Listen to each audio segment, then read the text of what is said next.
नाही म्हणे आपली पंगत होती त्या दिवशी नाही दिसले. म्हणजे याले सांगायचं होतं की मी पंगत दिली. म्हणजे केलेलं तुम्ही दान पुण्य हे संपून जाईल. याला म्हणतात दंभ. हा आसुरी संपत्तीतला गुण आहे, हे लक्षात ठेवा. म्हणून यांनी सांगितलं आसुरम भाव मास्थिता, ज्यांनी आसुरी भावाचं ग्रहण केलं तो सुद्धा भगवंत म्हणतात मला शरण येत नाही, अशी भगवंतांनी यादी सांगितली. लक्षात ठेवा. म्हणून जीवनामध्ये मानवी जन्माची सार्थकता भगवत शरणागती आहे. म्हणून भगवंताला शरण गेलं पाहिजे. महाराज अभंगाच्या पहिल्या चरणामध्ये मनोनी शरण जावे, मनोनी शरण जावे,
पुनर्वित्तम पुनर्मित्रम पुनर्भार्या पुनर्मही एतत् सर्वम पुनर्लभ्यम न शरीरम पुन्हा पुन्हा. हे सूत्र लक्षात ठेवा. पुनर्वित्तम, आपल्याकडचा पैसा गेला तर तुम्हाला पुन्हा प्राप्त करता येईल. पुनर्मित्रम, एखादा मित्र दुरावला तर दुसरा करता येईल. पुनर्भार्या, दुसरी पत्नी करता येईल. म्हणे महाराज आता नका बोलू, आता कठीण समस्या म्हणे एकच तरी भेटत होता, ठीक आहे. परंतु हे गोष्ट शक्य आहे. पुनर्भार्या पुनर्मही, आपली प्रॉपर्टी शेतीवाडी जर गेली तर कदाचित जीवनात पुन्हा प्राप्त करता येते. एतत् सर्वम पुनर्लभ्यम, ह्या सगळ्या गोष्टी मनुष्य जीवनामध्ये पुन्हा पुन्हा प्राप्त करू शकतो, पण न शरीरम पुन्हा पुन्हा. जन्मला रे आणि जन्मला रे आणि जन्मला रे आणि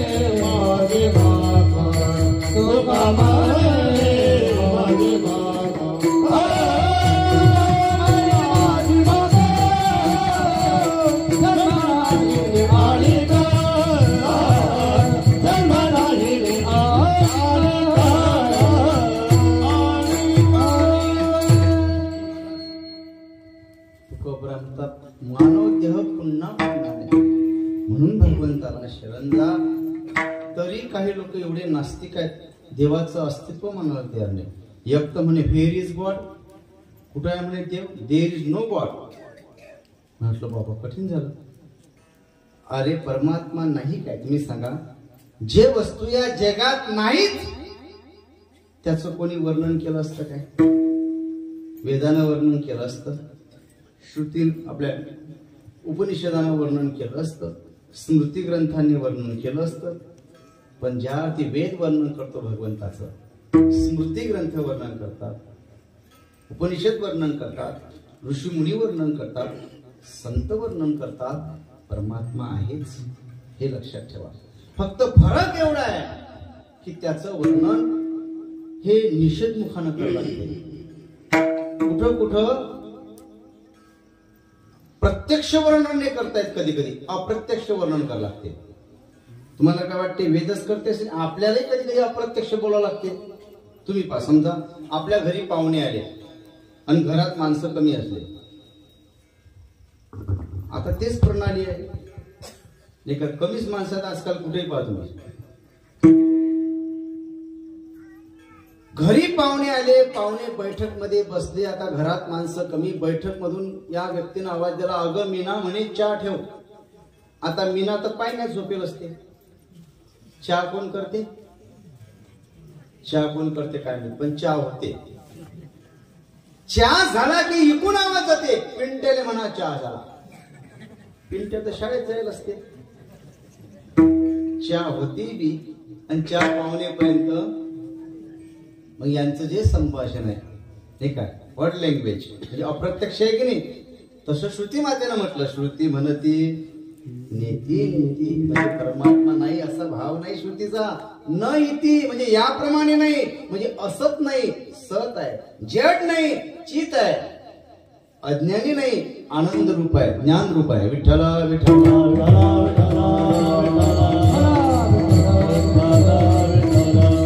आनंद अद्वया नित्य निरामय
म्हणजे आनंद रूप आहे.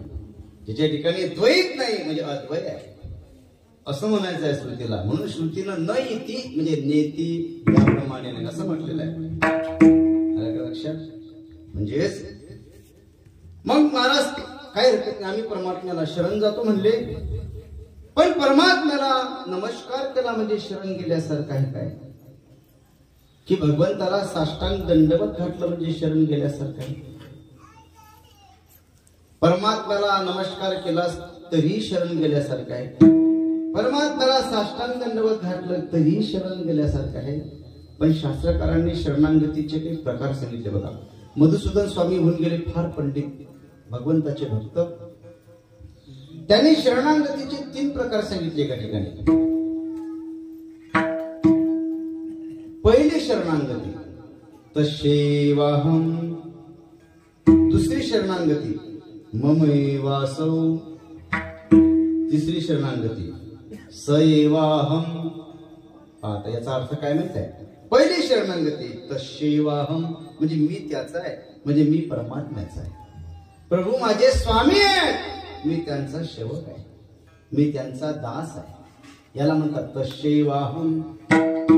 आम्ही देवाचा दास म्हणून घेतो, पण काही चुकलं की देवाचीच चूक, देवाला शिवाय देतो. ठीक आहे, हा सेवकाचा धर्म नाही.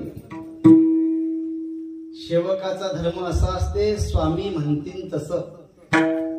एका राजानं एक सेवक खरेदी केला बघा, म्हणजे एक नोकर विकत घेतला. मग त्या राजानं त्या सेवकाला विचारलं, म्हणे का रे तुला काय भोजन आवडेल सांग. तो म्हणे राजे साहेब तुम्ही जे मला खायला देईल ते मला आवडेल म्हणे. राजा म्हणे ठीक आहे, तुला कोणते कपडे आवडतील म्हणे सांग. तो म्हणे तुम्ही जे देसाल घालण्याकरता ते आवडतील. यातला कोणता घोडा आवडते म्हणे सांग तुला. तो सेवक म्हणे तुम्ही जो द्याल तो. राजाला खूप राग आला त्याचा. राजा म्हणे मूर्खा, काही स्वतःची इच्छा आहे की नाही. मी म्हणेल ते.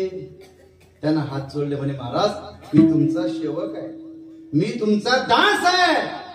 दासाला स्वतःची इच्छा नसते, स्वामी ठेवतील तसं. विठ्ठला विठ्ठला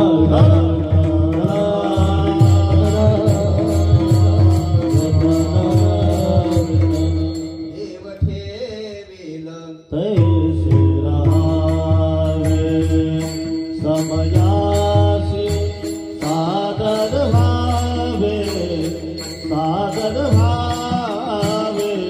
देव ठेविल तैसे राहावे, देव ठेविल तैसे राहावे.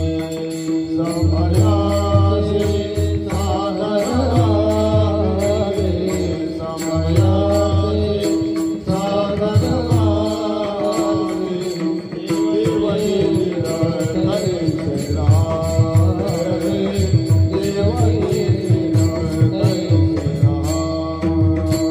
कोणे दिवशी बैसोनी हातीवरा, कोणे दिवशी पालखी सुभेदार. कोणे दिवशी बैसोनी हातीवरा, कोणे दिवशी पालखी सुभेदार.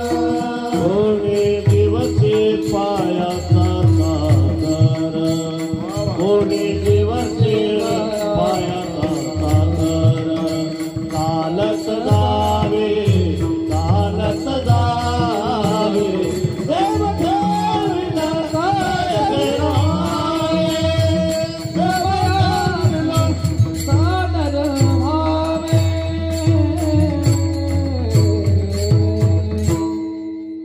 हा सेवकाचा धर्म आहे, संतांनी आम्हाला शिकवलं. म्हणून देवाला सुख दिलं तरी ठीक आहे देवा, आणि दुःख आलं तरी आनंदानं भोगायचं. ठीक आहे देवा, दुःख ना ठीक आहे, तू दुःख दे, काही हरकत नाही. फक्त एक काम कर प्रभू, ते दुःख भोगण्याचा धैर्य आम्हाला दे. देवाला विनंती करायची, दुःख दिला तू काय अडचण नाही, पण ते दुःख भोगण्याचं धैर्य दे. हा सेवकाचा धर्म आहे. आम्ही सेवक म्हणून घेतो, देवाच्या चुका काढतो, देवाला काही बोलतो. एकाच्या घरचं अगदी वगारू मेलं, त्यानं हरिपाठात येणंच बंद केलं. बंद म्हणे आजपासून हरिपाठ का माझ वगारू मरा म्हणे. सांगा आता, तसं नाही. लक्षात ठेवा, सुख असो सुख दुःखे समे कृता लाभा लाभो जया जो. हे लक्षात ठेवा, हा सेवकाचा धर्म आहे. जसं असेल, तेरे फूलों से भी प्यार, तेरे कांटों से भी प्यार, तू जो भी देना चाहे दे दे, मेरे करता तेरे फूलों से भी प्यार, तेरे कांटों से भी. तेरी मर्जी में विधाता कोई छुपा बरकरार. दुनिया हमसे रूठे गुना तुझे वतन है पारना, तू कर मुझे प्यार, जो भी देना चाहे मेरे करता. तेरे फूलों से भी प्यार, तेरे कांटों से भी प्यार, तेरे फूलों से भी प्यार, तेरे कांटों से भी प्यार. हा सेवकाचा धर्म आहे. म्हणजे तशेवाहम, पहिली शरणांगती देवा, मी तुझा आहे ना, तू जसं ठेवशील त्याच समाधान. ही पहिली शरणागती आहे. पण दुसरी शरणागती याच्यापेक्षा कठोर आहे. ममई वासव, म्हणजे प्रभू माझा आहे. आता जर ज्या वस्तूला माझं म्हटलं त्याच्यावर आता अधिकार चालते, हे लक्षात ठेवा. तुम्ही सुरदासजी दोन्ही डोळ्यांना आंधळे होते. त्यांना असं वाटलं द्वारकाधीशाचं दर्शन घ्यावं. दिसत काही नव्हतं, पण निघाले पायी. जात असताना मध्ये काही कोरडे विहिरी होत्या रस्त्यात. भगवंताला समजलं हे तर विहिरीत पडतील, म्हणून भगवान कृष्णाने गुराख्याचं रूप धारण केलं. ढोर वळणाऱ्याचं, गुराख्याचं. भगवंत धावत आले, ते विहिरीत पडणार, त्यांचा हात धरला आणि मागं वळलं. बाबा तुम्ही विहिरीत पडत होते म्हणे. बरोबर, कुठं जायचं तुम्हाला? द्वारकेला जायचं आहे. भगवंत म्हणतात, बाळ रूपामध्ये भगवंत आहे गुराख्याच्या, तुम्हाला अशी वाट दाखवतो जे सरळ द्वारकेला जाते. भगवंतांनी त्यांचा हात पकडला. भगवंत पुढे आणि सुरदासजी मागे. भगवंत पुढे, सुरदासजी मागे. पुढे अंतरावर गेल्यानंतर सुरदासजींना काहीतरी जाणवलं, कारण भगवंताचा स्पर्श फक्त भक्तालाच कळतो, बाकीच्यांना कळत नाही. जसा भगवंताच्या हाताचा स्पर्श झाला, सुरदासजी विचारात पडले की या हाताचा स्पर्श होता बरोबर मला आनंदाच्या डोहामध्ये उडी मारल्यासारखं वाटत आहे. एवढेच नाही, या हाताचा स्पर्श होता बरोबर माझ्या ठिकाणी अष्टसात्विक भाव जागृत होत आहेत.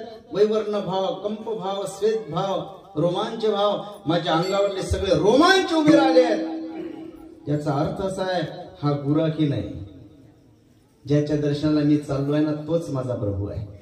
सुरदासजीने ओळखलं की हाच भगवान आहे. म्हणून सुरदासजीने काय केलं, आपला हात काढून घेतला देवाच्या हातातला आणि देवाचं मनगट घट्ट पकडलं.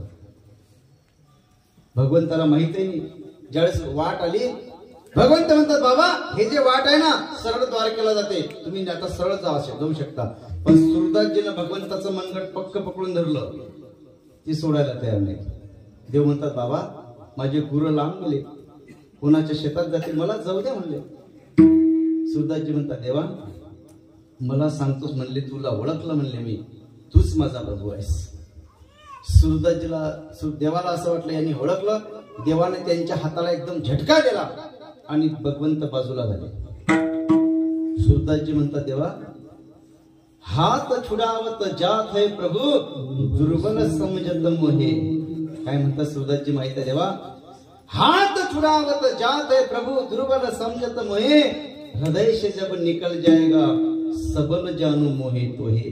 अरे माझा हात सोडून जाऊ शकतोस, माझ्या हृदयातून जाऊन दाखव, तेव्हा तुला खरा बलवान समजेल. विठ्ठला विठ्ठला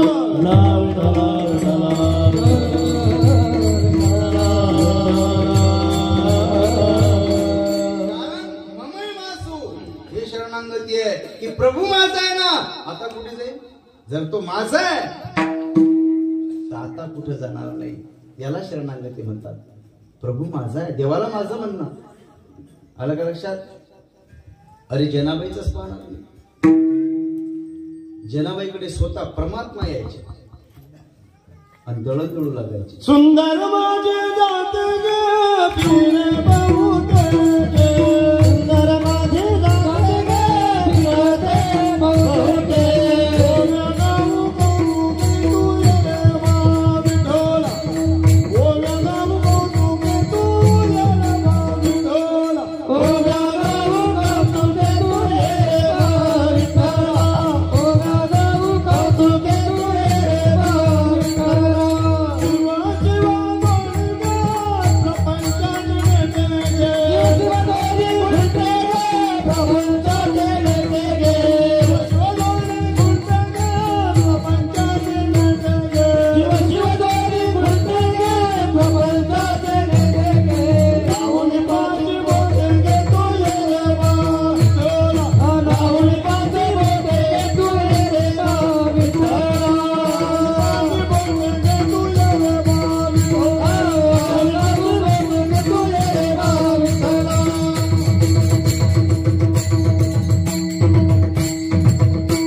माणसाला बंदिस्त करते. विठ्ठला विठ्ठला साधना लागते. या लोकांची साधना आहे. यांनी 12 वर्ष मृदंगाचा अभ्यास केला. आमच्या विठ्ठल महाराजांना जवळपास याच्यामध्ये 20 वर्ष झाले असतील. सतत हेच करतात ते. म्हणजे याला साधना लागते, रियाज लागते. स्वतः भगवंत जनाबाईकडे यायचे, जनाबाईला दळू लागायचे. एक दिवस भगवंत आले बघा आणि जनाबाईला दळू लागले. पण देवाला तिथं झोप आली. कारण त्या दळणाचा जो आहे ना त्याच्या नादामुळे माणसाला झोप येते. आता ते जात्या राहिलं काहीच नाही राहिलं.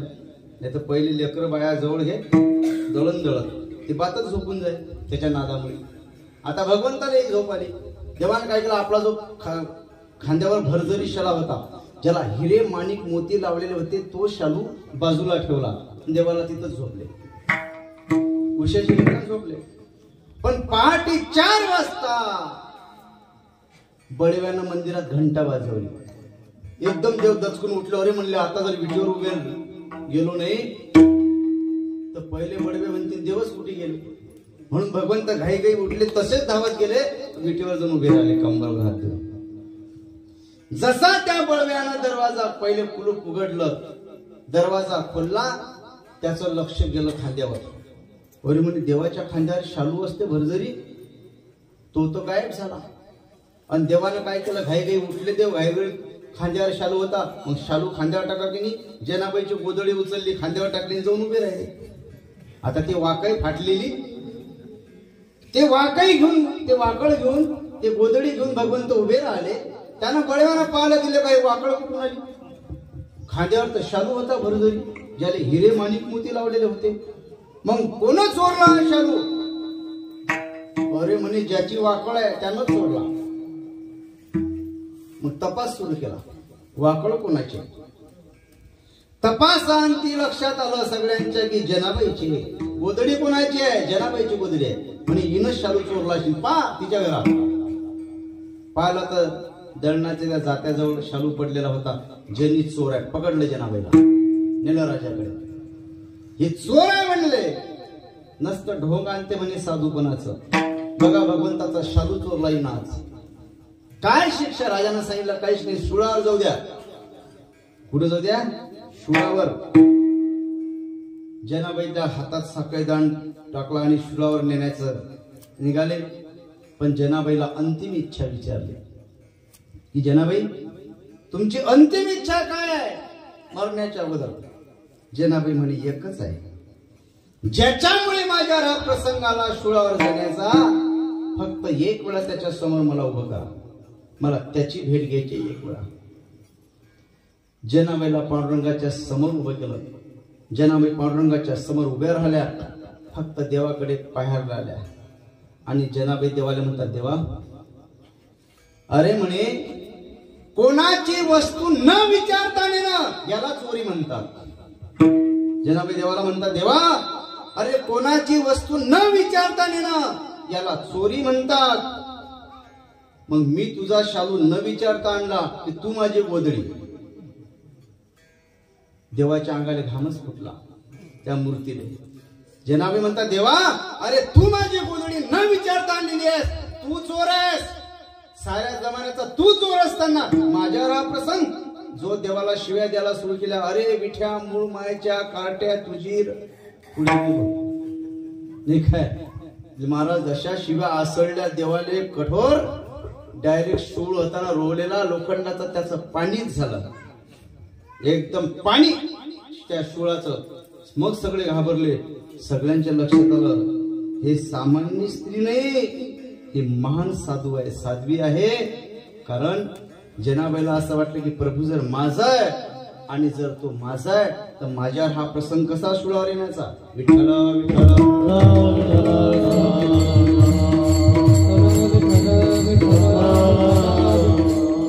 दुसऱ्या क्रमांकाची शरणांगती मधुसूदन म्हणतात, ममई वासू प्रभू माझा आहे ना. मग पांडुरंग जर माझा आहे तर माझ्यावर हा प्रसंग आला कसा. त्याला म्हणतात ममई वासू. तिसऱ्या क्रमांकाची शरणांगती आहे स एवाहम, तोच मी आहे. ही सगळ्यात हाय लेवलची स्टेप आहे भक्तिशास्त्रातली. ज्याला भक्तीची पराकाष्ठा म्हणतात, शेवटची स्टेप, अंतिम स्टेप, की त्या गवळणी जर बसल्या ना, एखादी गोपी उठायची, कंबरला दुपट्टा पोवायची, त्याच्यामध्ये वेणू रोवायची, मोरपंख लावायची, सगळ्या गवळणींना म्हणायची, बघ सयवाम, म्हणजे मीच कृष्ण आहे, मीच तो आहे. ते गवळण म्हणायचे, बघ माझे केस कसे कुरडे कुरडे आहेत, जसे कृष्णाचे केस आहेत ना कुरडे, तसे माझी बघ केस कुरडे आहेत. मी मोरपंख लावलेला आहे. देवासारखं वेणू खोवायची, देवासारखं चालून दाखवायची, देवासारखं नेत्र कटाक्ष करायची, देवासारखं गोळींना बोलण्यामध्ये फसवायची. परमात्मा जसा सुंदर आहे ना, तसं ते म्हणायचे मी सुंदर आहे. कारण परमात्म्याच्या नजरेत अमृत आहे, अमृत स्वरूपाचे. म्हणून त्याच्याकडे पाहिल्यानंतर सगळे का भुलून जात. तेरी बाकी अदाने वो सावरे मुझे तेरा दीवाना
सुंदर कोण आहे या जगात?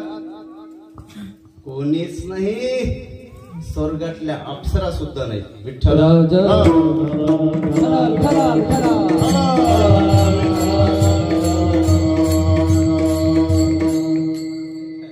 म्हणून महाराज ते गवळण सयवाम, तिसरी शरणांगती ज्याला म्हणतात, म्हणजे तोच मी आहे. ते गवळण परमात्म्यासारखं नेत्र कटाक्ष सुद्धा करायचे, परमात्म्यासारखं चालून दाखवायचे, भगवान कृष्णासारखं. आलं का लक्षात? म्हणून मधुसूदन स्वामींनी शरणांगतीचे 3 प्रकार सांगितले, तस्यैवाहम, ममैवासु आणि सयवाहम. विठ्ठला विठ्ठला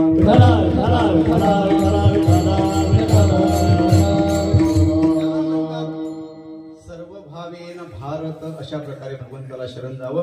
कारण सर्व भावे देवाशी दया, अहम वाचा चित्तांग देवनिया शरण रिग महोदधी का गंग रिगाले जैसे नावता. ज्याप्रमाणे गंगा सर्वांगानं समर्पित समुद्राला समर्पण करते, तसं भगवंताला तन मन धन वाणी सर्व अंगानं भगवंताला शरण गेलं पाहिजे. म्हणजे सर्व भावेन, आलं कशात? म्हणून शरण जावे सर्व भावे देवासी. एका ठिकाणी परत शरणागतीचे 6 प्रकार सांगितले बघा. अनुकूलस्य संकल्प, प्रतिकूलस्य वर्जनम, रक्षस्यते विश्वास, गोप्तृत्व वर्णम, कार्पण्यम, आत्मनिक्षेप, षड्विगा शरणांगती. 6 प्रकार आहे. पहिला अनुकूल बनण्याचा संकल्प करावा. आलं का लक्षात? म्हणजे आपल्याकडे जे व्यसन आहेत त्याचा त्याग करावा. ठीक आहे? नाही तर आम्ही व्यसन करतो पण पोरही शिकवतो.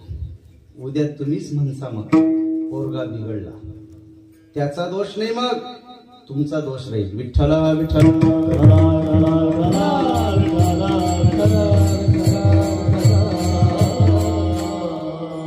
आपण व्यसन करतो काय हरकत नाही. आदत से आदमी लाचार, पण त्याच्या चोरून तर करायला पाहिजे.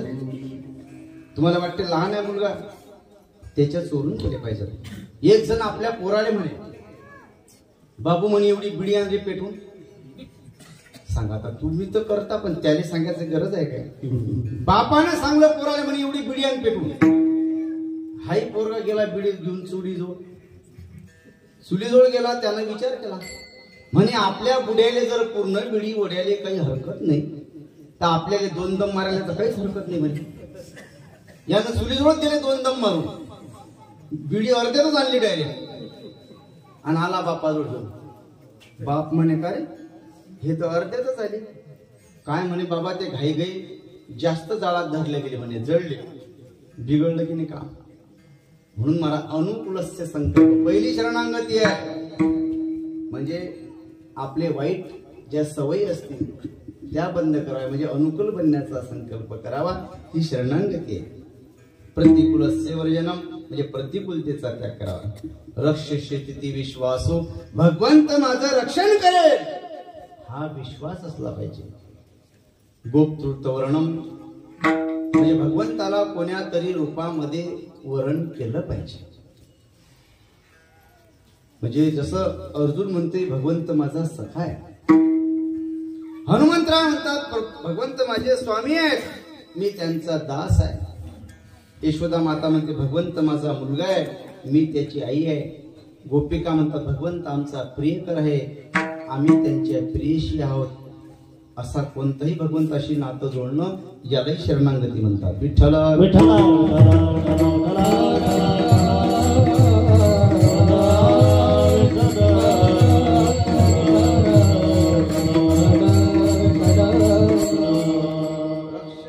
विश्वास, भगवंत माझं रक्षण करेल हा विश्वास असला पाहिजे.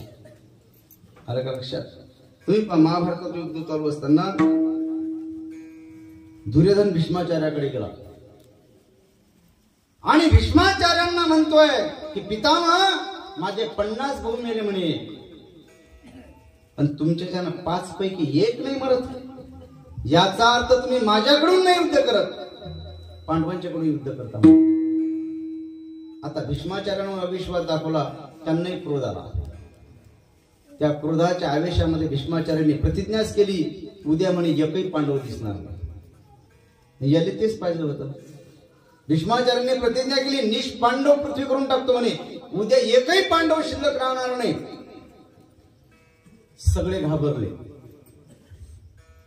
अरे देव घाबरले, कारण देवालाही माहित होतं भीषण प्रतिज्ञा, म्हणूनच नाव भीष्माचार्य पडलं होतं.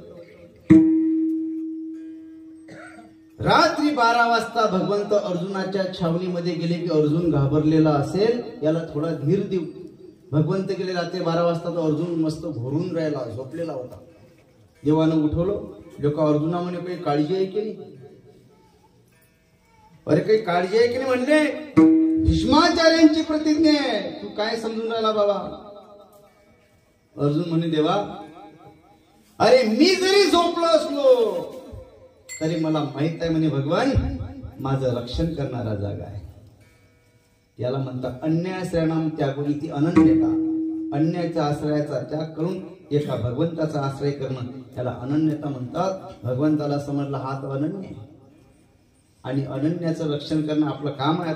आता भगवंत पहाटे 3 वाजता द्रौपदीला म्हणतात, द्रौपदी माझ्यासोबत चाल म्हणल्या का, कारण मला तुझ्या कुंकुवाचं रक्षण करायचं आहे.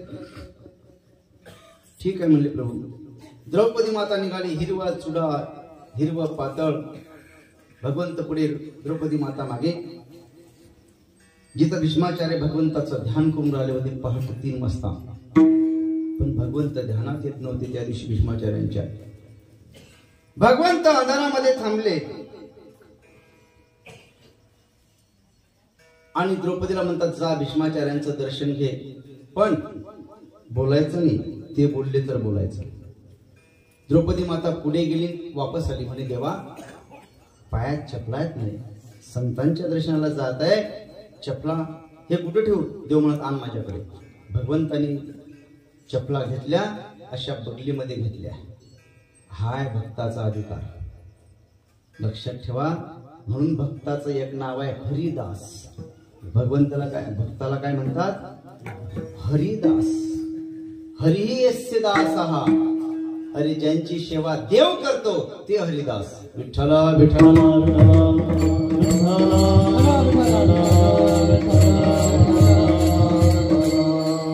नारदजी म्हणतात ज्यांची सेवा देवाची सेवा करतात ते तर आहेत, पण खरे ते ज्यांची देव सेवा करतो.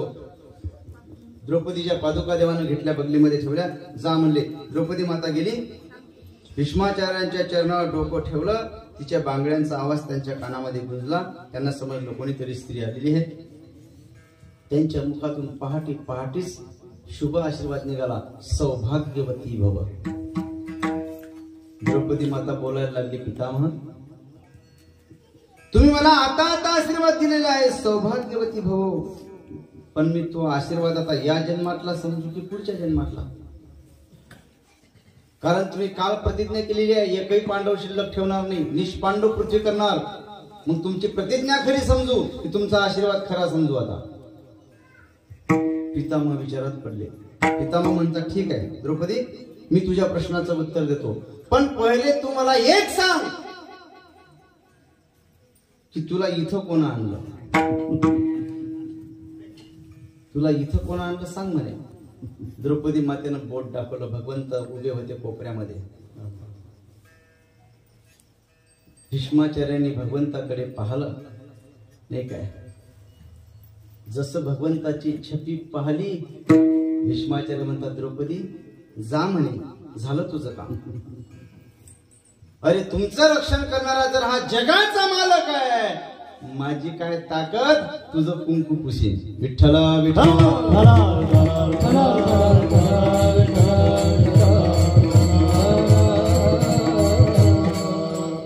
तुमचं रक्षण करणारा हा जगाचा मालक आहे, जा म्हणले, सौभाग्यवती भव.